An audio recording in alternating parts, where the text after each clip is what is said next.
we're going to be talking about the public health crisis in Brazil. And throughout this presentation, we're going to be talking about Brazil's response to COVID, corruption and fake news, the most affected people in Brazil from COVID, and possible reforms.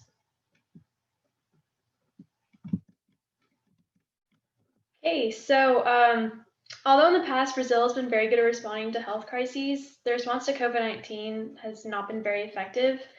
This is mostly because of the difference between Bolsonaro's response and Brazil's Ministry of Health. Bolsonaro has been consistently downplaying the severity of COVID, calling it just a little flu, and kind of pretending that it doesn't exist. So he hasn't been making sure that he's preventing the spread of COVID and trying to prevent deaths. This is much different than the Ministry of Health because they're basing their response off of different studies and are advocating strict social distancing, but Bolsonaro has been largely ignoring these guidelines from WHO and from the Ministry of Health. And this has affected public opinion. If you look at the graph, it shows that public opinion of Bolsonaro has been largely negative based off of his response, but public opinion of the Ministry of Health has been positive because they're actually trying to do something. And since Bolsonaro hasn't really had a federal response, responses have mostly been regional, which isn't great because this means that state governments can decide whether or not they want to comply with different federal guidelines, and that different resources don't all have the same abilities to respond, and people within them are not able to kind of follow stay-at-home orders because they don't have resources like access to clean water or the financial means to stay at home for a while. And there are federal programs, like a federal program to provide aid to unemployed and elderly and disadvantaged members of society, but a lot of people don't even have the resources to access and become registered for these programs. So they haven't been very effective. Have COVID cases reached its peak in the region, or is it still increasing rapidly? Still increasing, pretty sure. Okay. I had a quick question, if I could quickly ask. I was wondering if you could talk about, I guess, the difference between the Ministry of Health in Brazil and the CDC in the US, because I think when we think about the the Department of Health and Human Services, I don't think we take it very seriously because it's sort of more of a bureaucracy which sort of does whatever I think the president tells it to do. But it seems that based on this presentation, the Ministry of Health is a bit more distant from the Prime Minister. So I was wondering if you could sort of talk a bit more about what the difference is between the parallels between those two.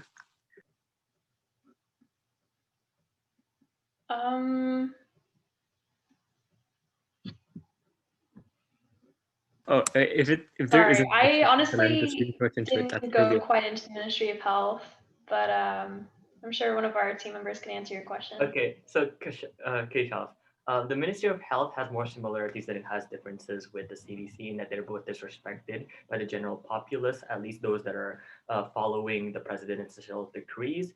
But the public opinion in terms of people who are sane and rational seem to be much higher for these institutions, right? For the CDC as well as for the Ministry of Health, as Grania noted, than the respective presidencies of each nation.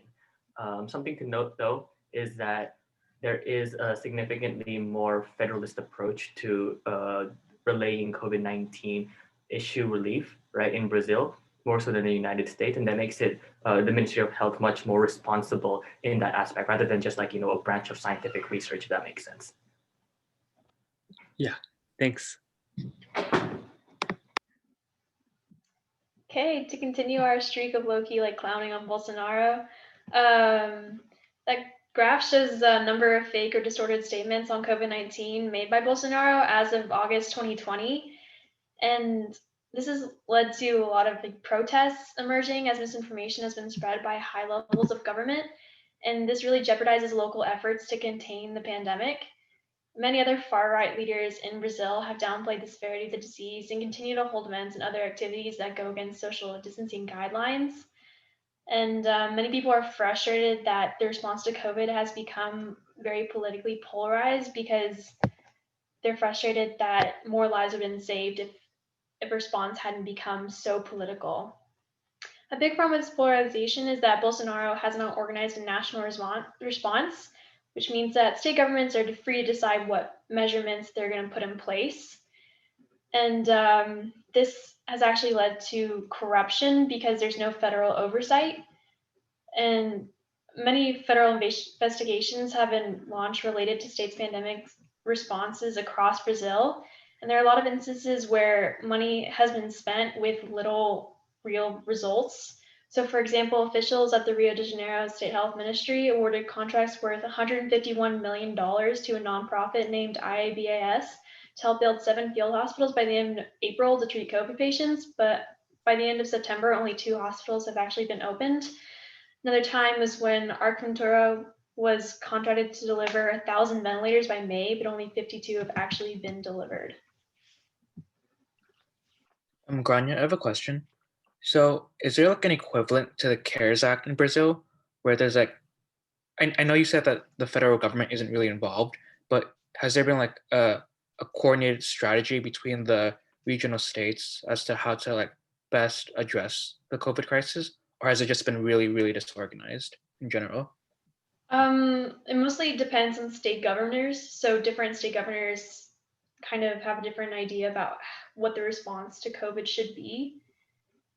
So there's not really organized across Brazil. It's mostly dependent on what the region decides to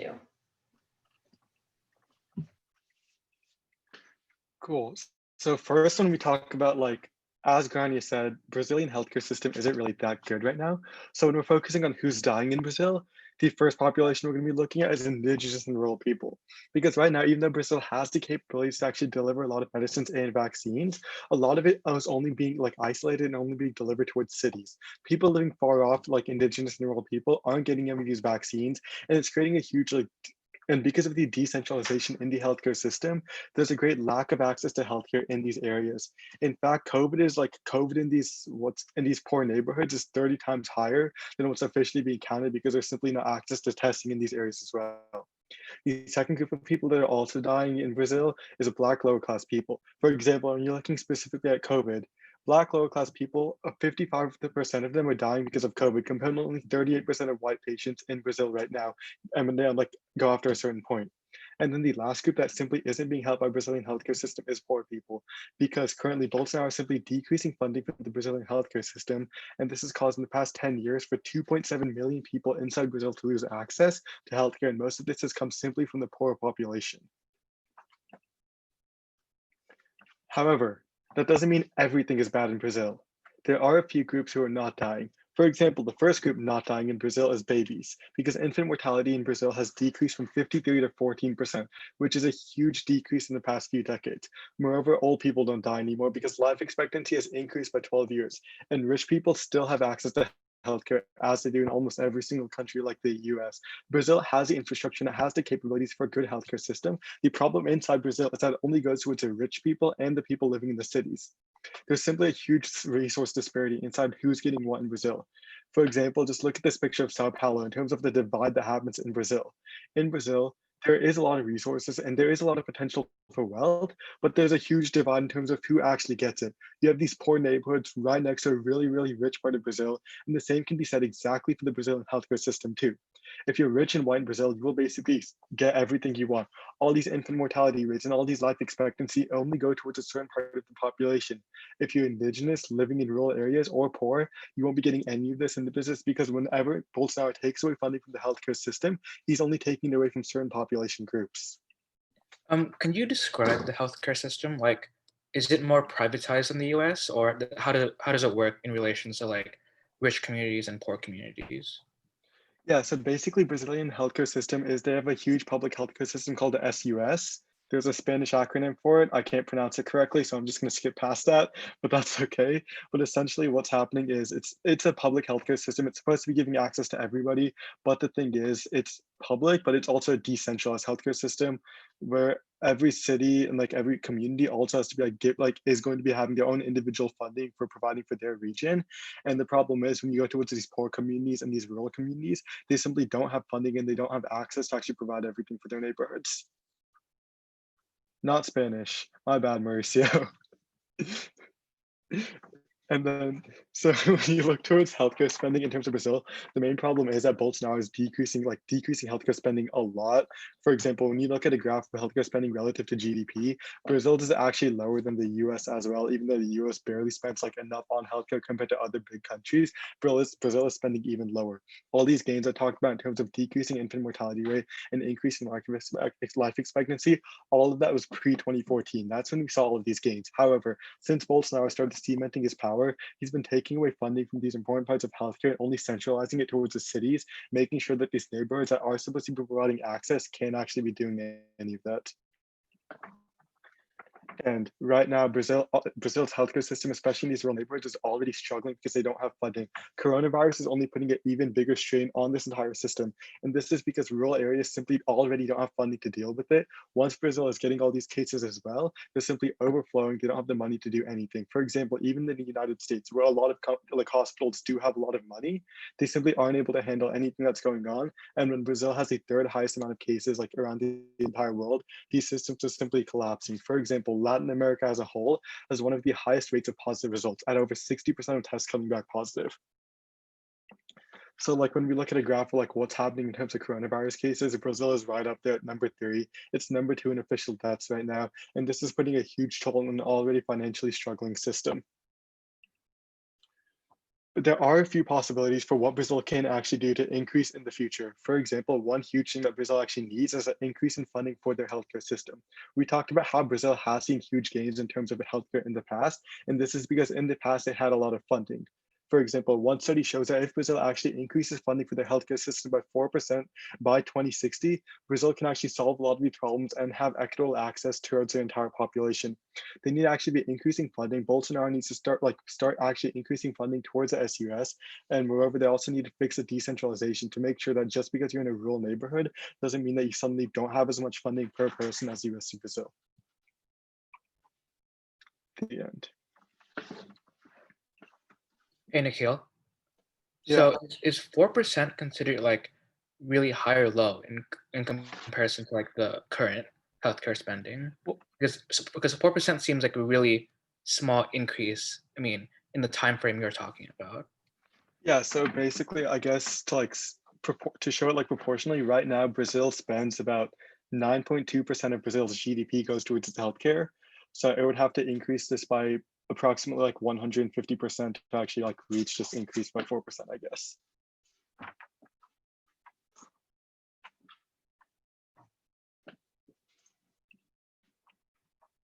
Yes, it's my call. Okay. I forgot that I was a facilitator for today. All right. No worries. Shakespeare. No fear, Shakespeare. I am here. May I share my screen? You have capability. Okay, lovely. Lovely. All right. Yes, to an extent, Himani. You'll see. You'll see what you're in for. You know, as I stated last week, you don't get conventional discussion with Evan Bima Putra as your facilitator. Yes, indeed. So hold on to your seatbelts. Share screen. Bam. Can you guys see that? Bada bing, bada boom. Yes. So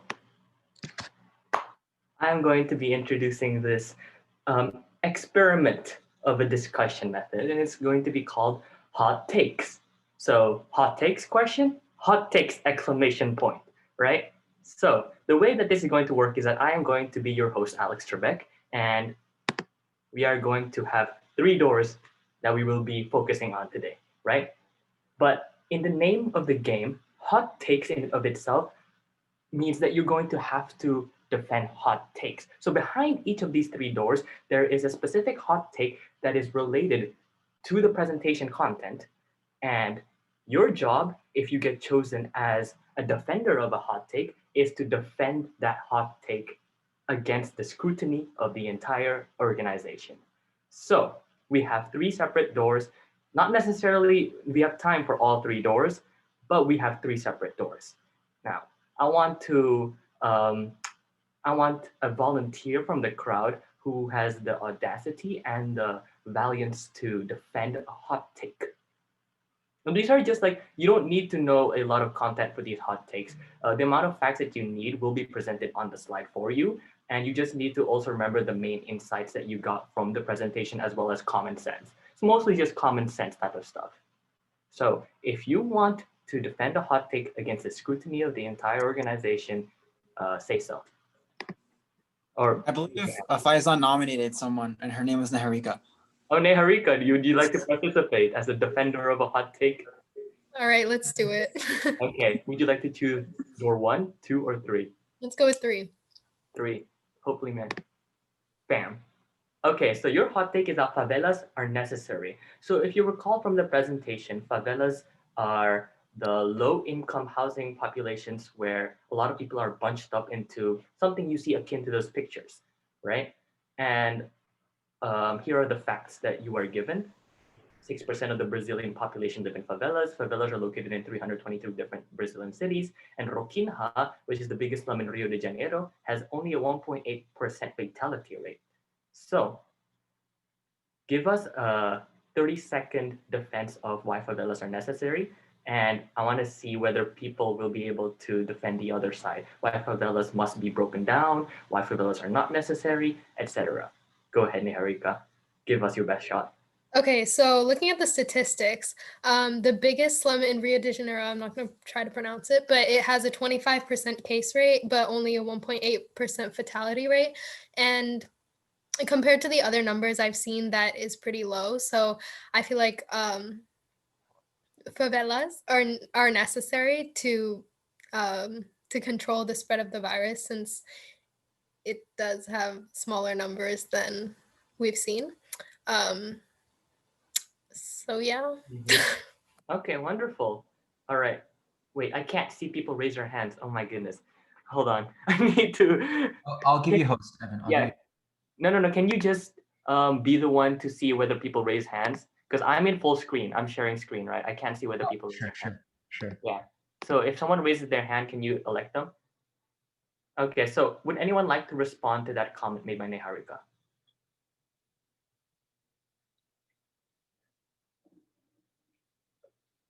Okay, so Is it only fair that Faizan respond? okay, fine. Faizan.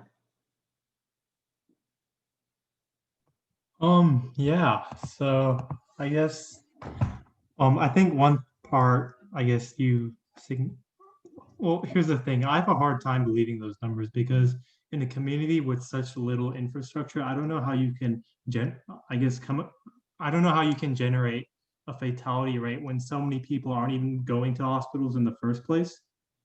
Right. And so I think that the lack of infrastructure leads to a lot of problems, just like this possible, misinterpretation of data, or like mispresentation of data.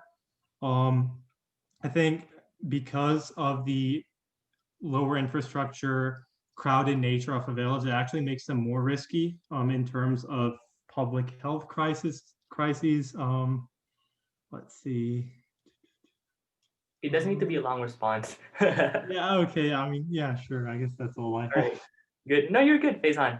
Okay, so the reason why I wanted to do that short parlay is now that you guys discovered a key insight, right? So Neharika brought up the insight that there's this data that says that Roquinha only has a 1.8% fatality rate, which is below the global average of around 3 to 4%, right?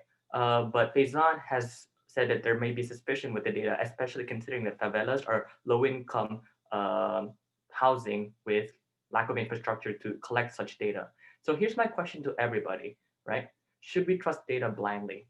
And if so, why? And if not, why?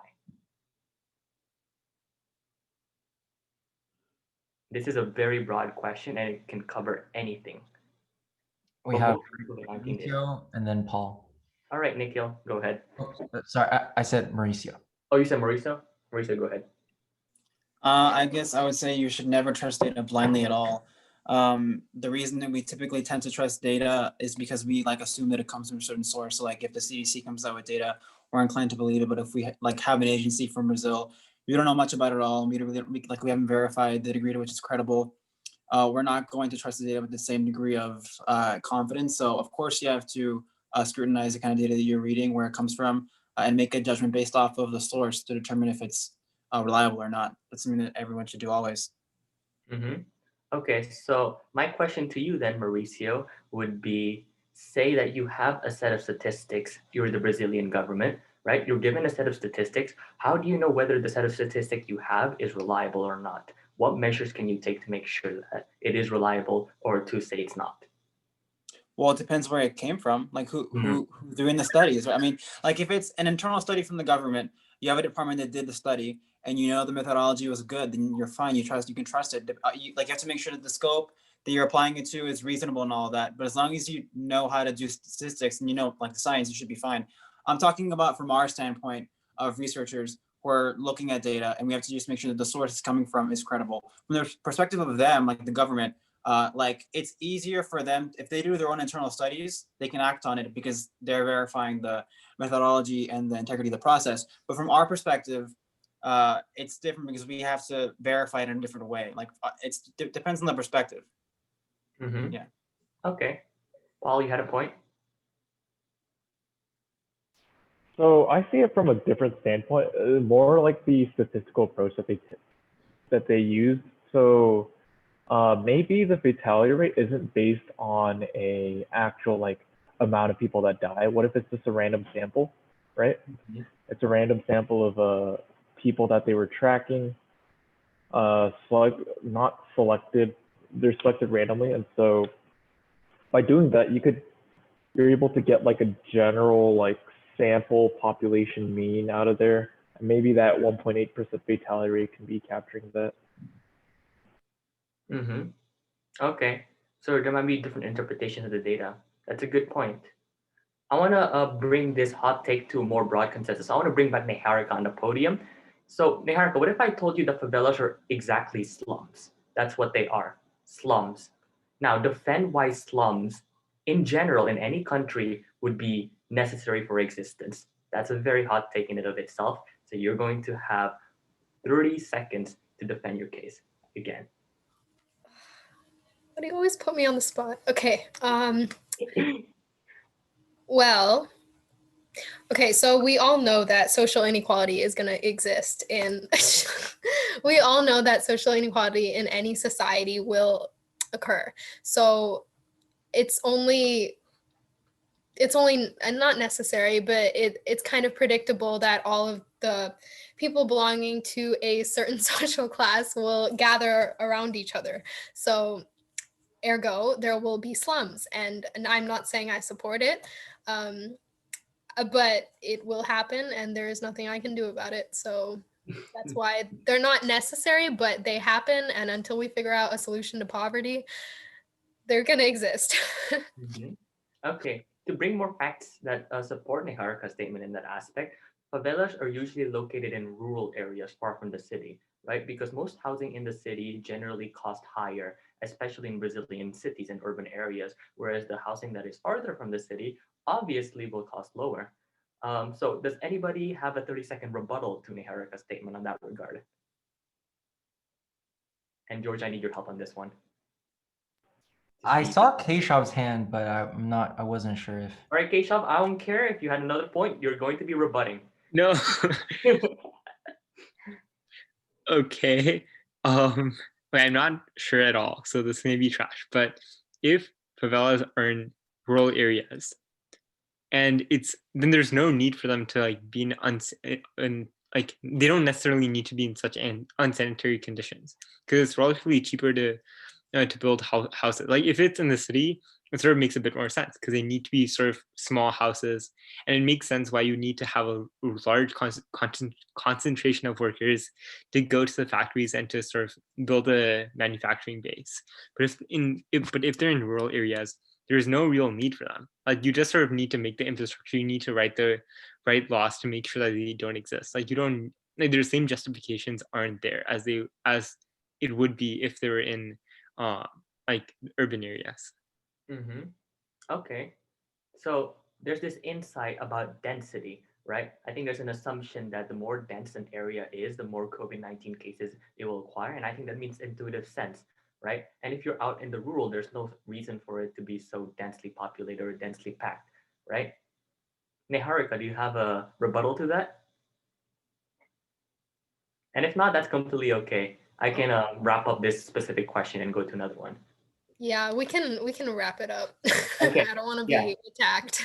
Mm-hmm. So this is definitely a hot take. So I want to applaud Niharika's efforts for trying to defend it in that regard. But I just want you guys to see the nature of favelas and what they are, and have a general more insight towards the housing conditions of the low-income populations where inequality exists, right? So I hope that sparked, debate within your heads, but we are going to be pressing this banana to go back. And I want another volunteer to choose between 1 and 2. And George, again, I need your help with this one. Yep. Mm-hmm. I can volunteer. You want to volunteer? Okay. You want to choose 1 or 2? Oh, that's a hard choice. We'll go with 3. Oh, wait. George! Oh, did Faison say? Okay, so wait. No, Faison did not. All right, so I'll do it, and then we'll get Juan to do it after. All right, if we have time. Okay. So which door do you want to choose, George? 1. 1. Okay. So door 1, strongman tactics can help guide the country. So if you're unfamiliar, strongman tactics are the ones that the likes of Donald Trump and Jair Bolsonaro use to make themselves seem very authoritarian and seem very powerful, in a democracy, that is. So they're not actually authoritarian, it's just they seem authoritarian. Now this can include allaying fake news, misinforming the people, deliberately rebutting democracy, etc. Right? So here are the facts that you have. From March to August 2020, Bolsonaro has made 635 false statements. And to concur with this, he has been notorious for his usage of WhatsApp to disinform a lot of his voter base. In April 2020, Bolsonaro signed a decree mandating telecoms to hand over data on 226 million Brazilians for COVID-19 measurement. Now, can you give us a 30-second defense of why strongman tactics like this guy can help guide the country? And this doesn't need to be Brazil, it can be any country. Look, guys, when you have a country in crisis, and lots of countries are in crisis right now, especially during the pandemic, you need a person who is strong to help guide the country. Think about the United States. Congress takes ages to enact any law. When you have a strong man, that problem gets solved. Of course, there are risks to strongman tactics, right? The strongman may suppress democracy, they may promote false statements, but there is a possibility, and I think the possibility is there, that they will help to guide the country towards a better situation, that they will make the right decisions, and that the tactics can be justified in support of the end goal. Mm-hmm. Okay, thank you for your time, George. Anyone has a 30-second rebuttal to that answer? And George, again, need your help with this one. Yes, Juan, let's go. All right, Juan. George, would you agree that Hitler was a strong man? Oh my God. Strongman tactics are good for getting things done, but that doesn't necessarily make the things done good, right? So just because you can get something done doesn't mean you should. I think it's up to the people who should dictate that's what we do in a democracy. So strongman tactics can be helpful for getting something done, but that doesn't make it good. Mm-hmm. Okay, that's a very good point. And that brings up the whole debate, a very philosophical debate in that. And yes, I started philosophical intentionally, but this is the main question then I'm going to ask you, deriving from George and Juan's insights. Do the end justify the means when it comes to leadership of a country. And you can refer to any historical example, or you can refer to contemporary examples. But that's the question. Do the end justify the means for leadership of a country? And George, let me know if you have people who raise their hand. Yeah, we have Keshav. All right, Keshav. Okay, I'm going to say absolutely the ends justify the means. If you look at history, you can call many leaders a strongman. In fact, you can call FDR a strongman. Now, I think many people today think of FDR as a fantastic president. I think he's a fantastic president too. But if you remember, he was trying to manipulate the Supreme Court. He was trying to court back, something which is very unpopular today. Now, think about it. Think about all the great things FDR achieved. He fought back against Hitler. He led. What else did he do? He brought the country back out of the Great Depression. And would all these things have been possible if you did not have someone who's going to bend a few rules here and there? Of course not. These things would not have been possible. Think about that. If you're opposed to every single strongman, if you would take such an unnuanced, I dare say stupid position, then we may still be in a Great Depression today. Think about that. Think about that. Think about what you're saying if you oppose every single strongman. Sometimes the ends do justify the means, my friends. Mm-hmm. All right. Do we have another speaker on this topic? And also, before we have that, actually, Keshav, you bring up a very excellent point regarding FDR. Most people automatically associate strongman with authoritarian figures in the past that are bad, say like Stalin, right? But that's not necessarily the case. Strongman tactics can be done by people who aren't traditionally authoritarian. They just seem to have a lot of confidence and the ability in knowing what to do and when to do it, right? Another hand. Yeah, we have Grania. All right, Grania, you're on the floor. I mean, the thing is, it depends on like what you think, like the means, like the end is actually good or not. Because the end could be good for you, but bad for someone else. And I would like to bring up another strong man who we have just recently is Trump. How Trump continuously just ignores everything that you would expect a president to do and does whatever he wants and ignores the rules like a strong man. And you can make the argument that he is heading towards an end and an end that other people really like. But the way he's doing it and the ends themselves, a lot of people don't like, but then there are people who like it. So is the ends actually good? Is the question. Okay, so there's this stakeholder vision that needs to take place when it comes to strongman tactics. So one of the things, and I'm going to actually ask you this question, Grania, right? So when you're the leader of a country, most often than not, you're the individual bestowed with the most power in the country, right? So who decides whether the ends are justifiable? So if you claim that the leader has different interests from the country, who justifies that? Can you repeat the question one more time? So if Bolsonaro and Trump do things that seem beneficial for them, aren't they the ones who decide that it's beneficial for the country? Like, what if what they say is correct? They're the ones that have the most power, right? Well, the thing you hope from a democracy is that the executive branch doesn't have the most power and the most control over everything. You would hope that other branches, such as the legislative and judicial, have enough power to kind of put in their own opinion on what's best for the country. So it's not these leaders who control everything, because that wouldn't be quite the democratic system we have in place or hope to have in place. Okay, that's a very good insight on this value that we have in democracy.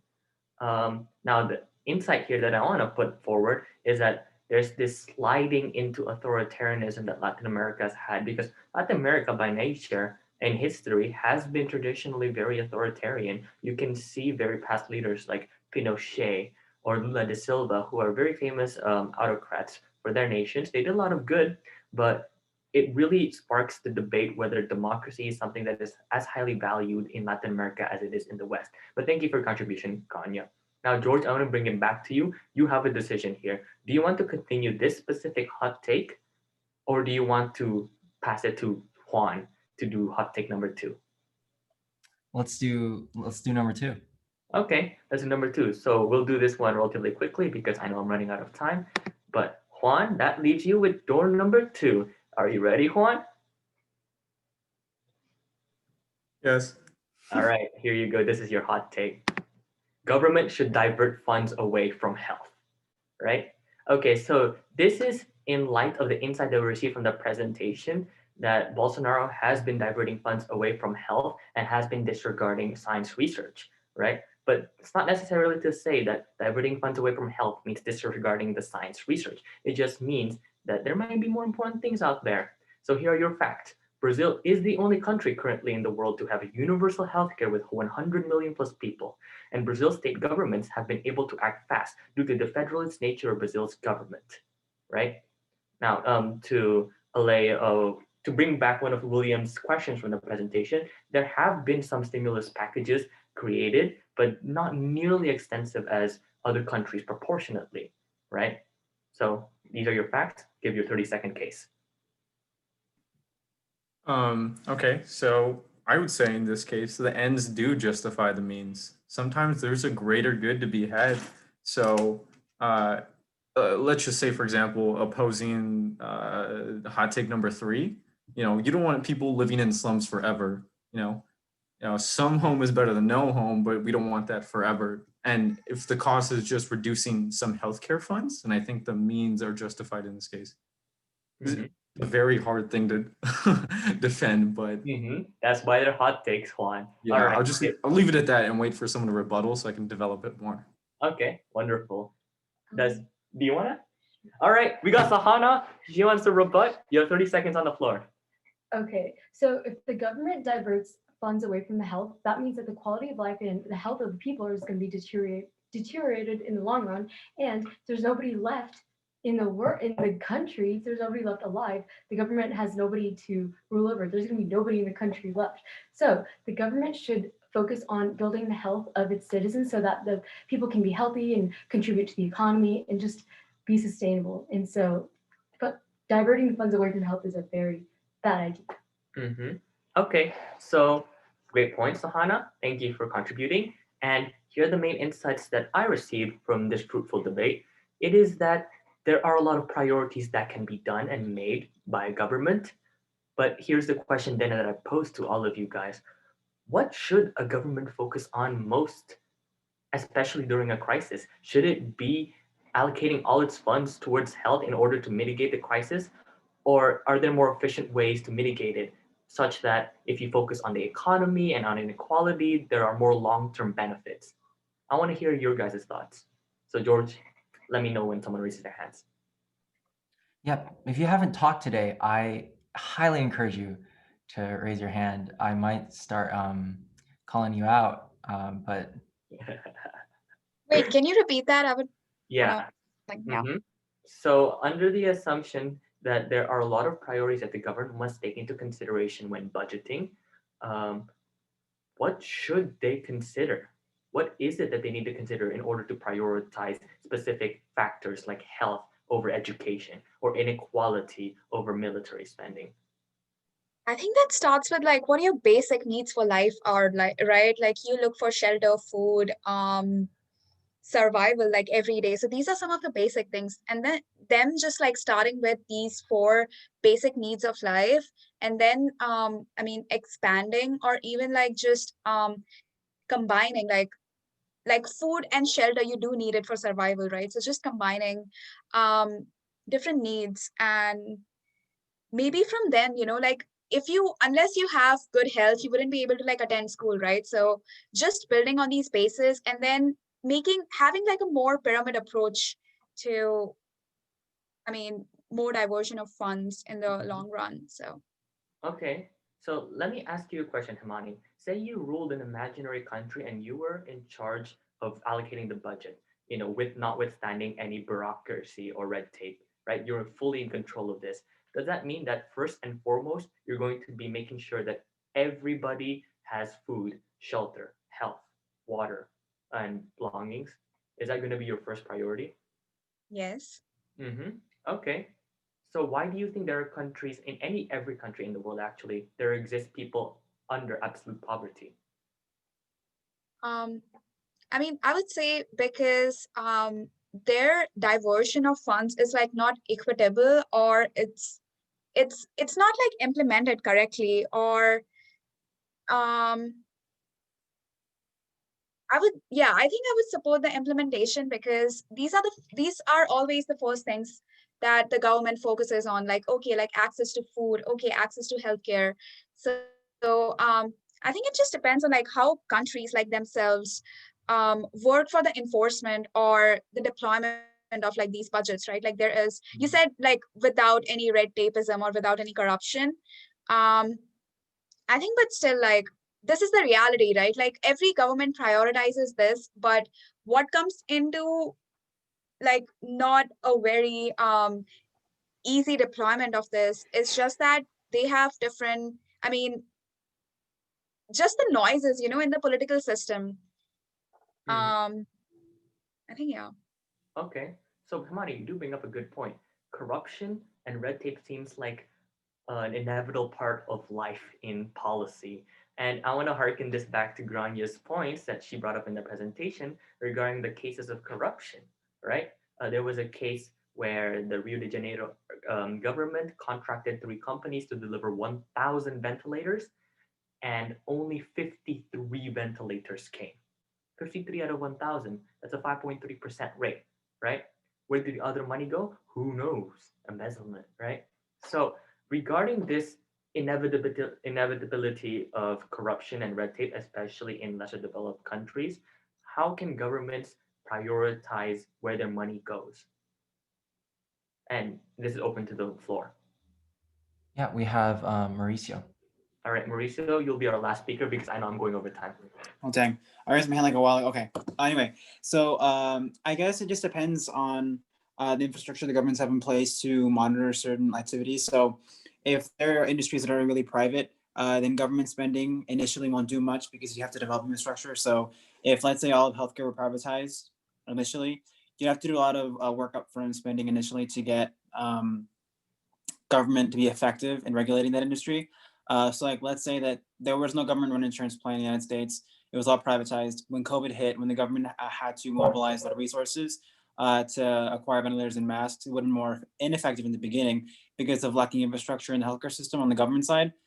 So that's, I think, the main factor.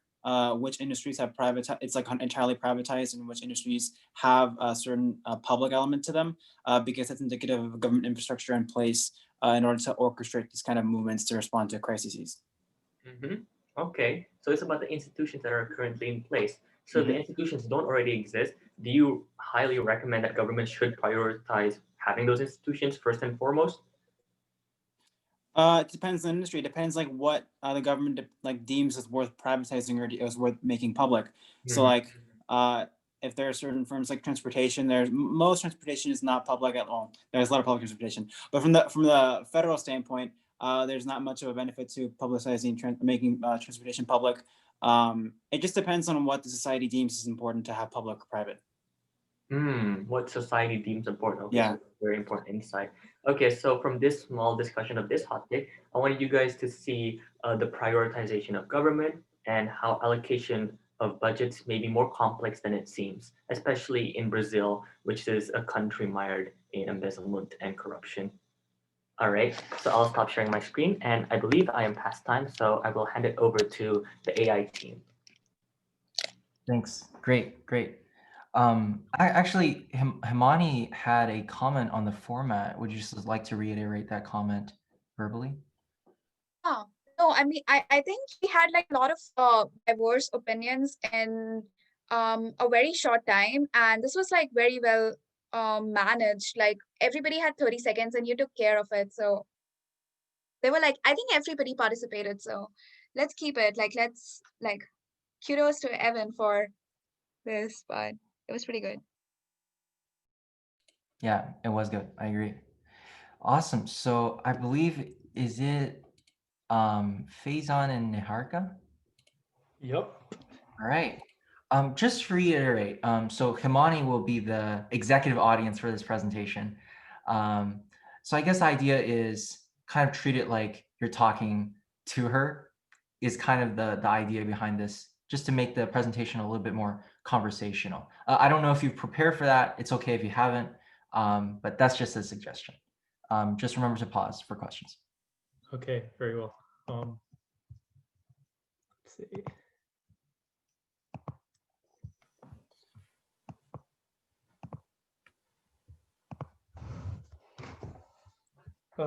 Yeah, so can y'all see it? Yes. All right, very good. Yeah. Neha, you can take it away. Okay, yeah. So today we'll be talking about AI and automation in the realm of investing and trading by myself and Faison. So this is the table of contents. You can just read through it. I'm not going to read everything out loud. But yeah, so before we talk about, I guess, how AI is used in markets, I think it's important that we understand what markets are really in terms of finance and what market participants actually do even without AI. And so let's go into that a bit. So what is a market? A market is just a place where two parties can gather to facilitate the exchange of goods. And so in this case, there's a lot of things being exchanged, from stocks, which are investments that represent shares or partial ownership of a company, bonds, which are a unit of corporate or government debt packaged and then traded sort of like stocks. And bonds are also fixed income because every certain period you will get a fixed interest rate called a coupon. And so actually right here, this is an older bond from around the 20th century. And these little stubs on the right, you would actually rip off and cash into a bank to receive your periodic coupon payment. And lastly, derivatives are traded on these markets. And derivatives are just contracts between two or more parties whose value is based on an underlying asset. And so this underlying asset can be stocks, bonds, currencies, indexes, which are just, I guess, trackers of the stock market as a whole. And so there are two main types of derivatives that most traders focus on, and those are futures and options. So futures are just, I guess, an agreement to buy a certain investment at a set price on a future date. So let's say Himani owned a coffee bean plantation and I owned a coffee shop. In order to hedge any risks and price movements, we would want to enter in a futures contract. And so what that means is we would say, okay, Himani, on December 1st of 2020, we'll agree to exchange 3,000 coffee beans for a price of $5 per bean. And so this is an example of hedging risk using futures, but traders can also bet on movements of prices in terms of trading futures. And secondly, options are a bit more complicated. These are just basically, hence the name, the option to buy or sell a certain stock at a certain price. And the main use of options is that they limit the downside you can experience. But if you want to learn more of that, feel free to ask any questions. But in the end, traders are really just doing one simple thing, and that's buying and selling. And so there are multiple ways through which we see traders employ buying and selling techniques. The first is fundamental analysis. And so fundamental analysis is more associated with long-term investing, and it involves looking to the financial statements of a company and its overall financial health to determine the fair value, and then compare that fair value you determine to the market value. Technical analysis refers to the study of charts really in terms of stocks, and a lot of traders will base their decisions based on price movements and movements of other statistical measures within charts. And then lastly, we have quantitative analysis. Quantitative analysis refers mostly to mathematical and statistical methods that increase the probability of earning positive returns. And so when we talk about AI and trading and investing, we're mostly talking about its role in quantitative analysis. Can you differentiate more between technical and quantitative? Sure. So like I said, so technical is very heavily chart based. And so like, for example, like over at the top, you'll see there's a support line. And so just, for example, when the stock price breaks that support line, that's an entry signal for traders to start buying the stock because that means it'll normally rise in price.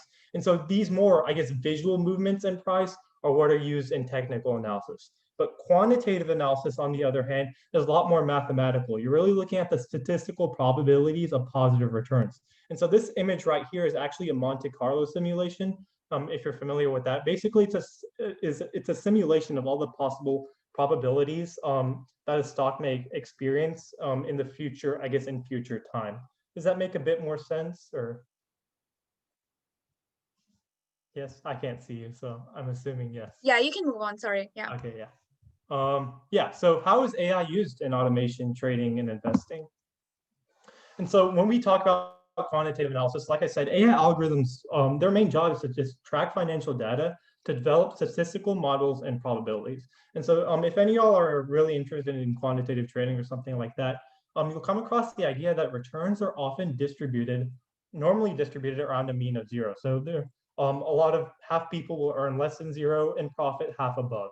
And so the issue to consider with this is many traders will randomly fall under this area of the distribution and attribute their success to their personal strategies that they use, like technical analysis, for example. However, oftentimes this could just be a very random occurrence. And so quantitative analysis using AI and automation refuses to take these, I guess, very high random measures of chance, but instead they really take advantage of this statistical distribution and using quantitative and algorithmic techniques, specifically in options trading, what they can do is they can make it so that their probability distribution only involves positive return values.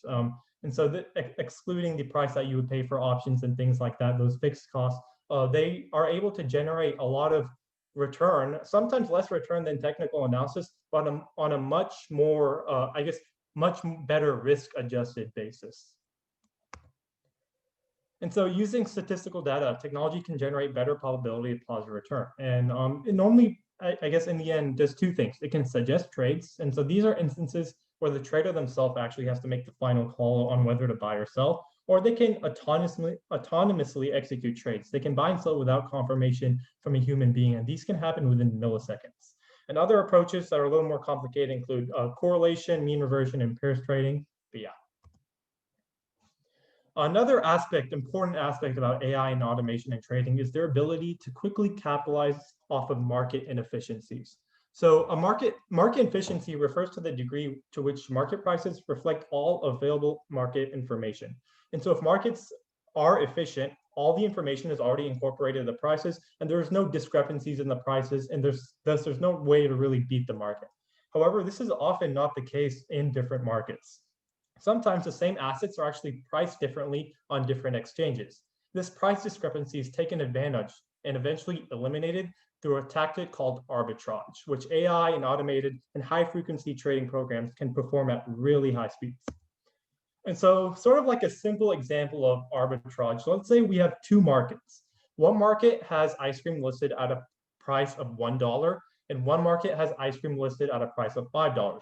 So let's say, for example, if George was an arbitrageur, what he would do is buy the ice cream for $1 in the other market and then sell it for a higher price on the other market for $5. And so he's essentially making $4 of completely risk-free profit here.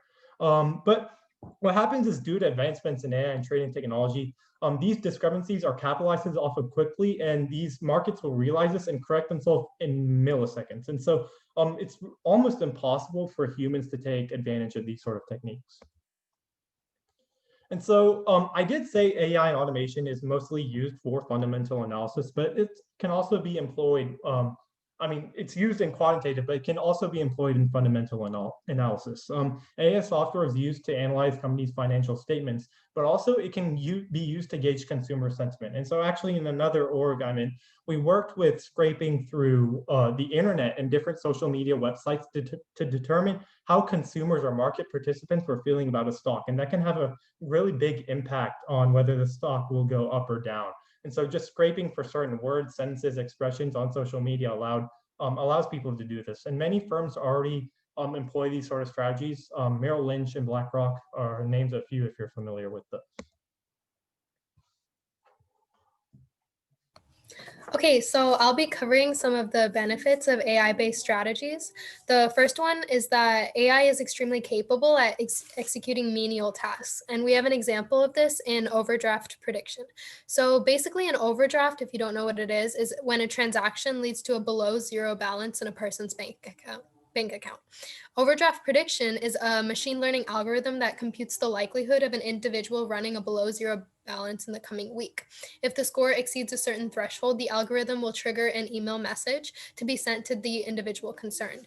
The results of this research study show that the algorithm-driven reminders had the greatest effect among individuals with incomes above the 25th percentile. The next benefit is that smart customer relationship management tools lead to increased efficiency. They do this by allowing for auto recommendations to be sent out to clients based on signals in the market that align with their portfolios and trading history. The last benefit that we're going to talk about is that it saves money for consumers. In a research study done by Jonathan Gruber at the National Bureau of Economic Research, an AI-based support tool was implemented in a private Medicare exchange. AI support saves consumers an average of $278 by reducing inconsistent behavior in broker performance.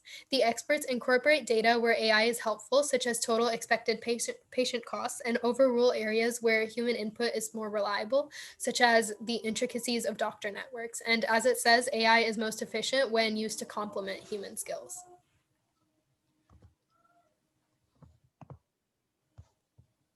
Okay, so some of the disadvantages of AI-based strategies.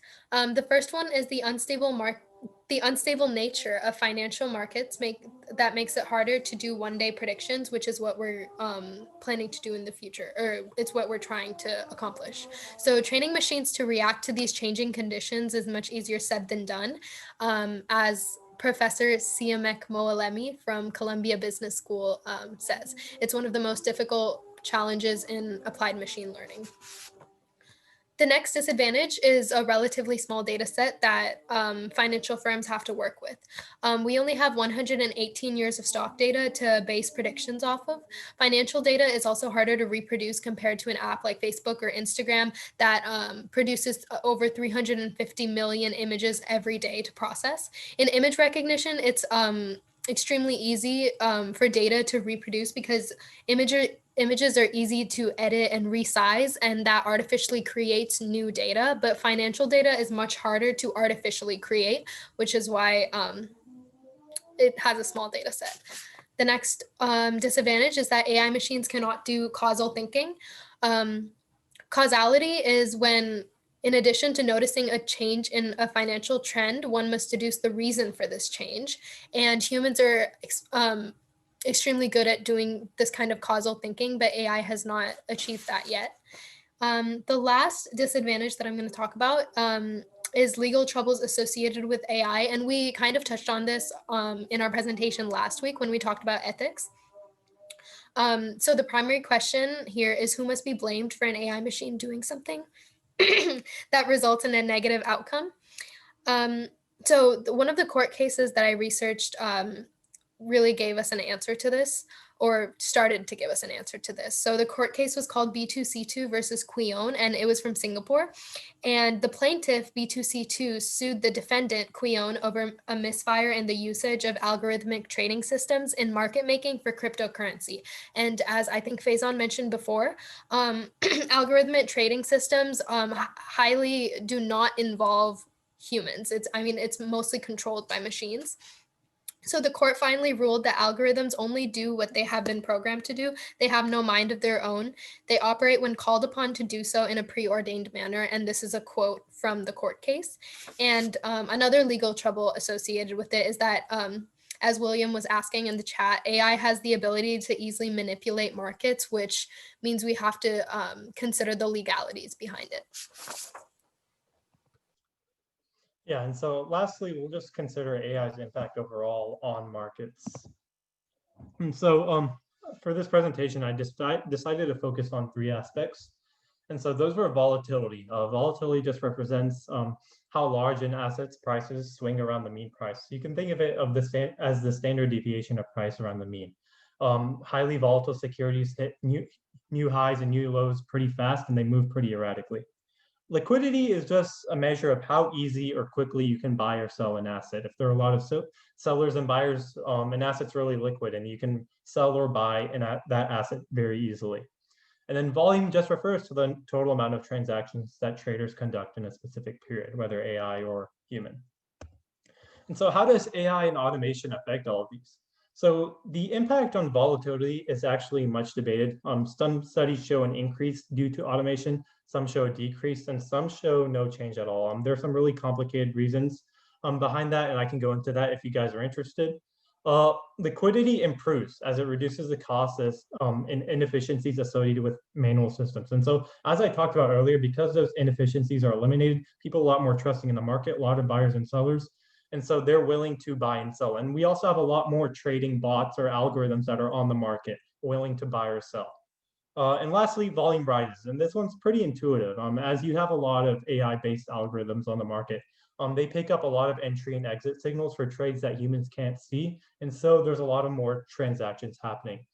And then also, I guess this also ties into the idea of market manipulation in a way. And so, especially in terms of volatility and liquidity, due to automation, we can see real big jumps in those.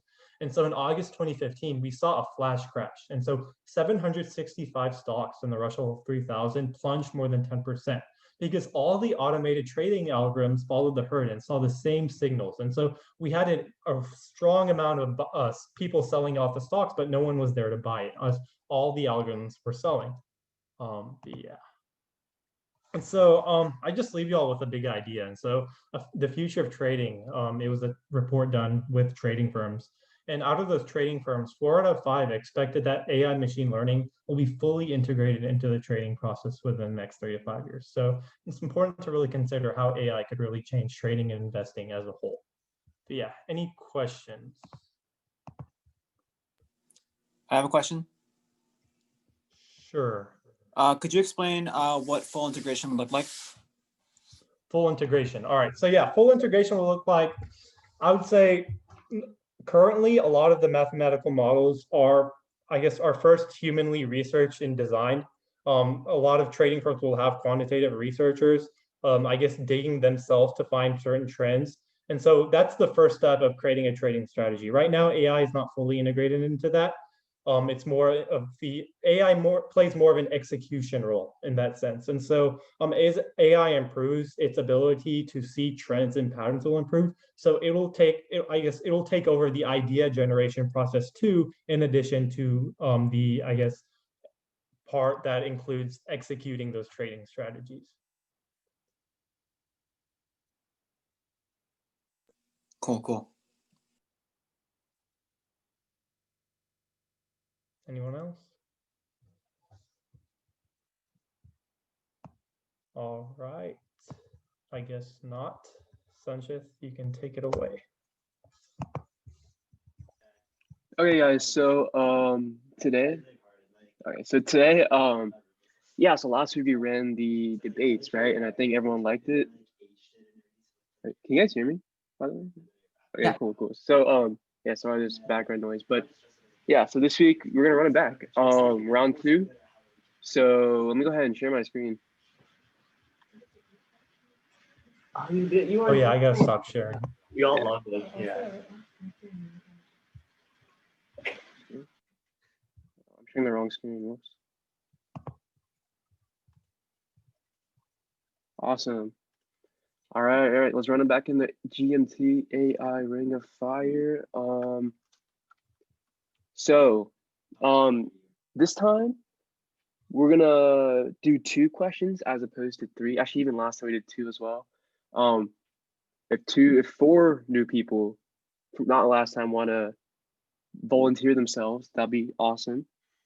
We can start off with the first one. I'm gonna put up the question here.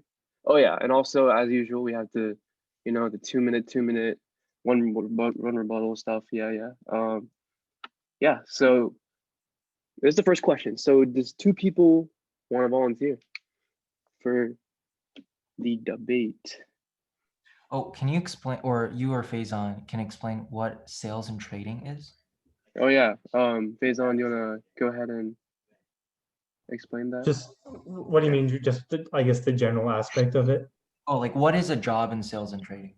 Sure. So I guess in my knowledge, sales and trading just refers to people developing strategies that would be executed by other people on a trading floor. And so I guess there are multiple, there's a long process involved in sales and trading. And so that first involves, I guess, coming up with ideas, noticing trends within financial data. And then you create a trading strategy based off of that trend, and then people will execute that trading strategy. And I guess there's a lot of sales part in this too. People create different type of securities or stocks, or I guess portfolios and things like that, and they'll actually market them to clients to use to trade. But, I mean, is that an apt explanation, George? Yeah, Anything that's good. Yeah, that's good. Just for anyone who maybe, yeah, so that's good. All right, so is there any more questions before we want to start? I think it's already been settled. We have Niharika and Sahana are gonna be put up to the floor. So do you guys want to take the yes and no side? Which one wants to volunteer? I'm taking no. All right. Okay, She's taking taking yes. No. Okay then. Yeah, Not in the chat. I'll set the timer for 2 minutes. Go ahead and Who's first? Who's first? yeah, actually, who wants to go first? Who wants to? Oh, she said no goes with Neha. Neha first. Okay, Neha first. All right, go ahead and we'll start whenever, and I'll let you know when your time's over. Okay, yeah. So the question is, will the continued integration of AI into finance mark an end to jobs in sales and trading? So when you look at the essence of jobs in sales and trading in general, and my dad is a sales manager, so I have firsthand experience with this, the most important aspect of that is human connection. And obviously you do not get that with artificial intelligence. You need human connection to sell your pitch and do whatever sales job entails, but I don't know the details of that, but you need a human connection to get your point across to the other side. So the continued integration of AI into finance, yes, AI may take over menial tasks and computing and all of that, but the actual brains behind the operation will always be controlled by humans, because we have, and I said this in my in my part of the presentation, we have the ability to do causal thinking, which AI is very far from being able to do. So at least like maybe 20-30 years into the future, the continued integration of AI into finance will not mark an end to jobs in sales and trading.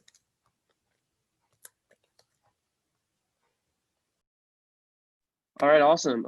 That's a great start to the debate. Sahana, you want to take away the no side to this? Wait, she's taking the yes side. The yes side? Oh, sorry. Take away the yes side for this. Okay, I would argue the opposite. I would say that in like quant finance, I'd say human connection interaction is not very necessary. I feel like there's kind of a stigma for like, I don't know, maybe lack of emotion or sort of personal connection in finance. I think like AI is definitely going to mark an end to these types of jobs, because if it's smarter than, I feel like finance is very, or this sort of business is very like driven. So as long as AI is getting the job done, it's more efficient, faster than humans. And we've seen like evidence of that. I don't think that they're going to be needing humans anymore for these jobs. And it's just going to make everything go quicker and help with like adapt to like the volatility of the market. And yeah, yes, that is my opinion. Okay, cool. So we have both sides on the floor here. Just give a quick 1 minute to Niharika to give a rebuttal, and then afterward, Sahana will do the same. So, you want to take it away? Okay, yeah. So Sahana, I believe your main point was that AI is very objective and it's like it's a one and done, you just do your job and you leave. But machines don't have the ability to do that yet, because it's always very unpredictable in finance. If a situation arises where an AI machine does not know the answer to a certain problem that a client is facing, then humans will obviously have to be consulted. So even if AI does take the lead in finance, there will always be humans backing it up in case the AI machine reaches a block in the road. So yeah, so either way, even if AI does take the lead in finance, there will always be humans behind it. So there will never be a complete end to jobs in sales and trading for humans. It'll always be there. Maybe it'll be decreased in the future, but the question is asking, will it mark an end to jobs in sales and trading? So the final All right, answer. that's your minute. I'm sorry to stop you early there, but Yeah, Sahana, do you want to take it away and finish off the debate?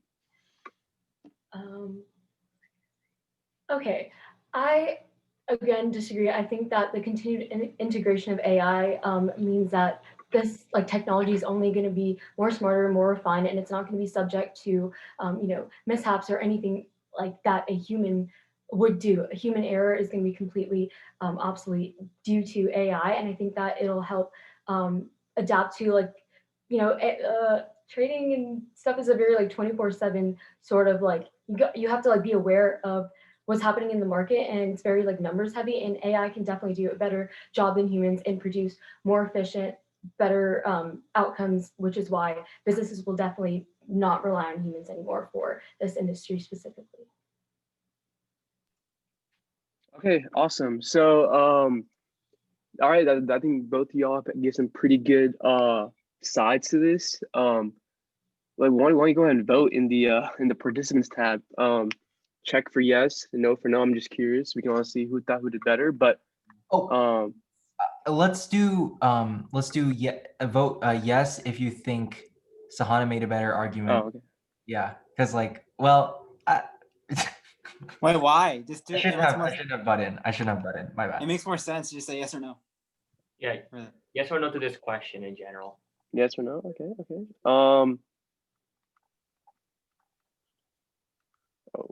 Don't come at me for my terrible debate. You did fine out there. So yeah, you guys can look at the participants and see all the yeses. I mean, I don't know. You guys can count them up, but I think both sides did really well. Definitely this question, I think definitely kind of lean more on the no side. Yeah, on the no side, but I think Sahana made a pretty good argument. So props to both of y'all. Actually, I'm gonna go ahead and skip the next one because it's kind of similar and we're also almost running out of time. So we'll go straight to the discussion questions I have for y'all. Yeah, so let's start off with the first one. Actually, this is kind of similar to our debate question, but I'll open up to the floor for everyone to pitch in. So in our presentation, we talked about how artificial intelligence can do some like modeling per se. So do we think in the future will we need personal financial analysis or advisors, or will these software analysts take over the advising job market? Just raise your hand and I can pick on you if you want to speak. Or feel free to go ahead and talk. Oh yeah, Sahana, go ahead. Okay, so okay, so I think extremes are very easy to say, but I think we should avoid them at all times. Like regarding that first debate question, we have to try to interpret the question such that a market end to finance and sales should be, a denotation of it losing importance and it losing luster. In the same case is this. It's not necessarily that software analysts will take over the advising job market completely and 100%. It's that one skill is much more, let's say, intuitive and easier to learn, right? And that those are the soft skills, the advising skills, as opposed to software skills.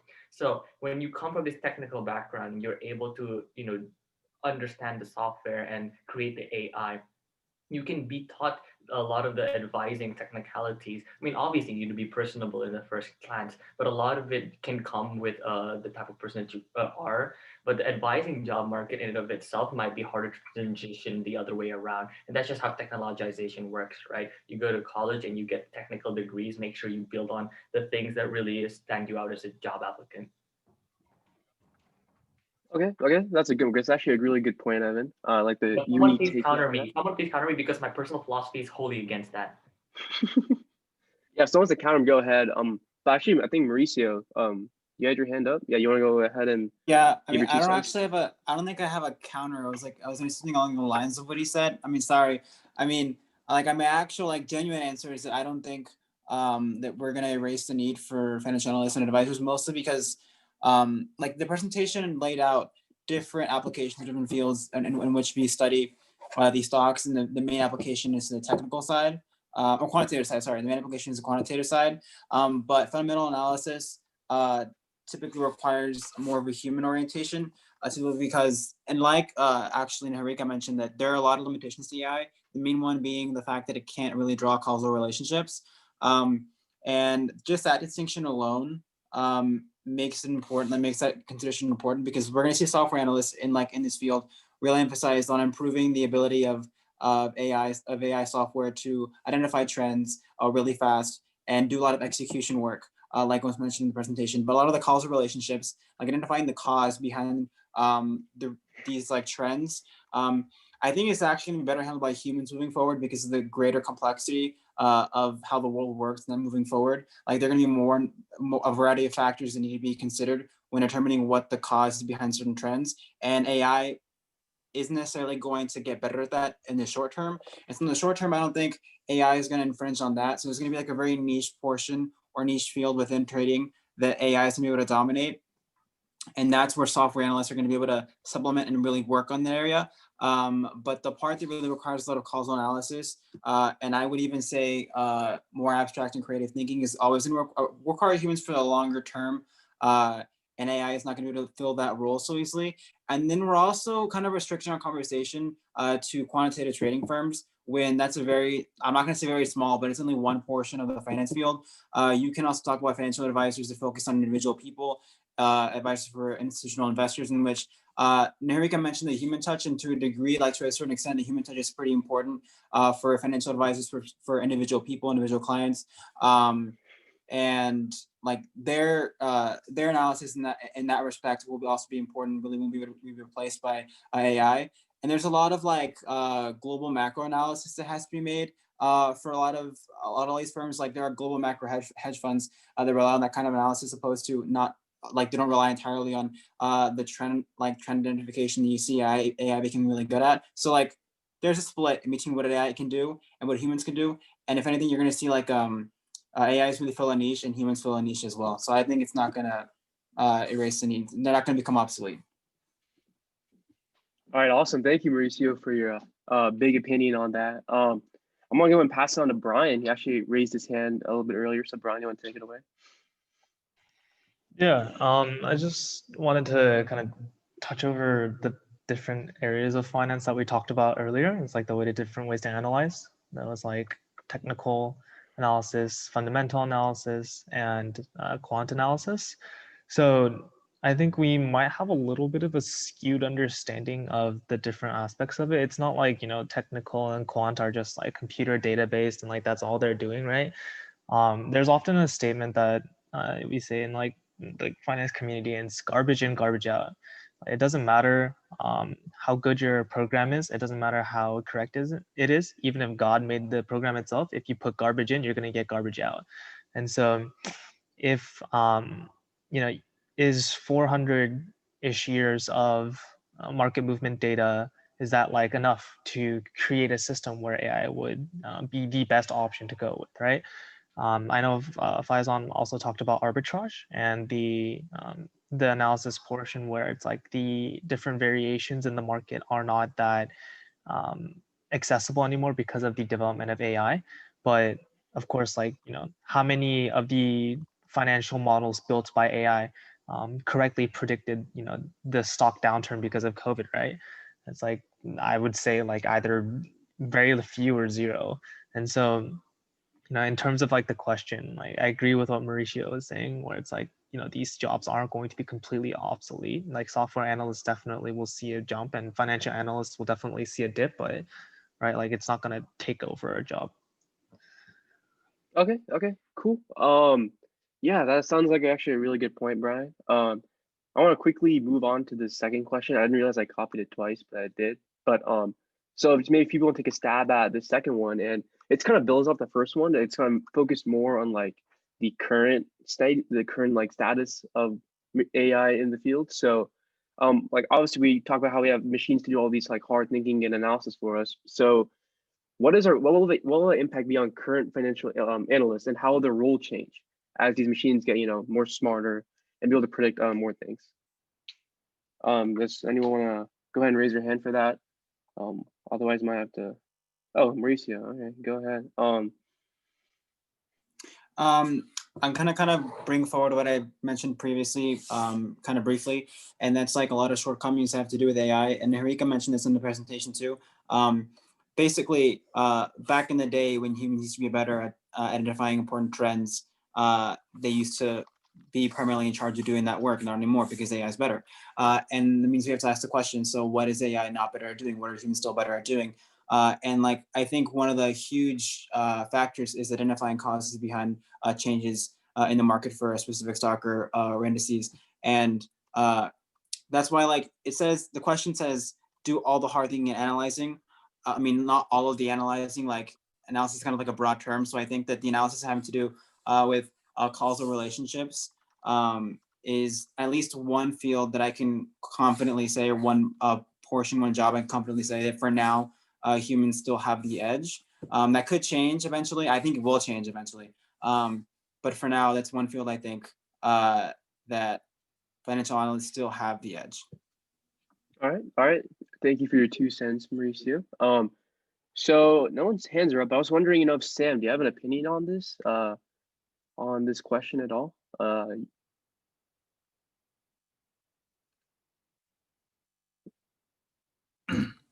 Sorry, I'm kind of phased out. What exactly is the question? Yeah, so like in our presentation and stuff, we talked about how machines they're already doing a lot of hard like computation thinking and stuff when it comes to like the numbers in the stock market, etc. But like what will this impact be on current financial analysts, and like how will their role change as these machines get smarter in the years to come?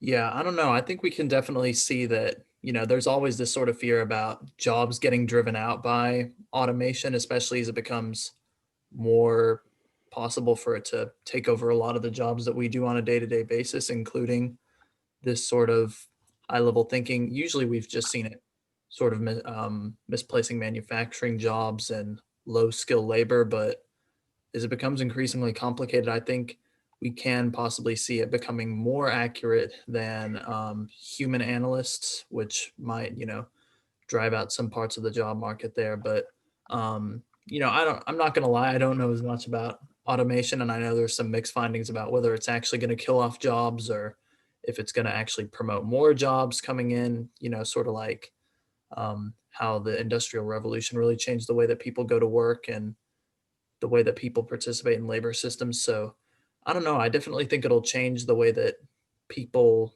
work in this industry. I think that there will be a lot more companies that will be looking at doing electronic financial analyses, but I think there's probably going to be a way that people still have a sort of way that I'm certain that there's still going to be some sort of way that job security stays intact, considering that that's usually been the case with automation in the past, but I can't say with absolute certainty.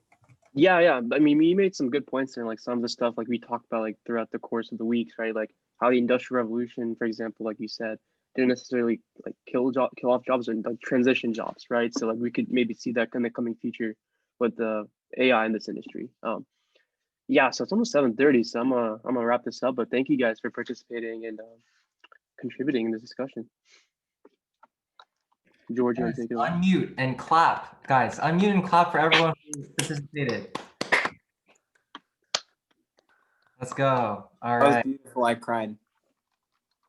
Yes, almost cried. Okay. Well, it's 7:29. We have 1 minute, and y'all know what that means. It means please turn on your camera. I'm talking to, well, Brian now. Brian wants to turn on his camera. Gotcha. Give me a second. Take a group picture. All right. Your favorite hand sign or favorite pose? Here. All right.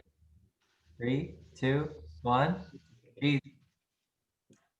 Okay. That was the meeting. Really quick announcement. This week marks the last week of commentaries. So I will send this out to the logistics channel soon, but there are no commentaries for the rest of the semester, just to make that clear. But that's it. Unmute and say bye, guys. Wave your hands. Bye, everyone. Social soon. Yes.